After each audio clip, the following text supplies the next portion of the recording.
How to use clone command in Minecraft. So first, just make sure that your coordinates are open. So for Java, just make sure to click on F3 on your keyboard to reveal the coordinates. And for Bedrock, just simply go to your settings, go to game, and just scroll down till you see the show coordinates option. You'll just make sure that that is turned on. As you can see, you will see your coordinates on the top left side. So first, just go to the structure that you want to clone and go to the corner of it.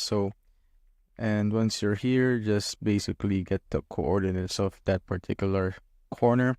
So the coordinates is 64, 64, 650. So you could take a screenshot of it, or you could also take a picture of it by your cell phone or something.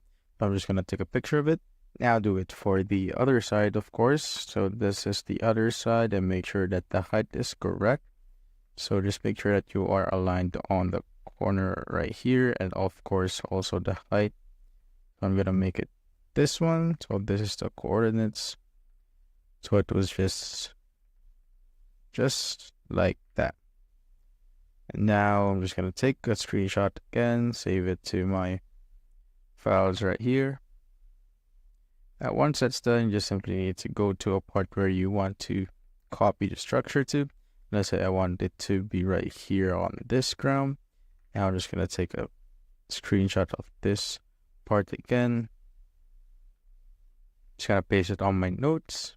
Now once that's done, just simply need to open up commands and type in clone.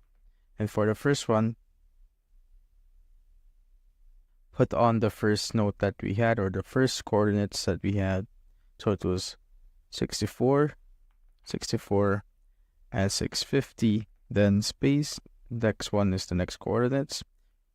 The other quarter that we had, so it was 69, 69, and 647. And lastly, the three last coordinates is where you want to put the coordinates to. So it was 72, 64, 669.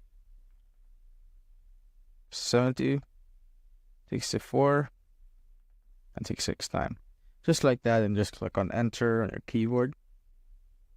So as you can see, the blocks has been cloned right here. That's how you basically use a clone command in Minecraft.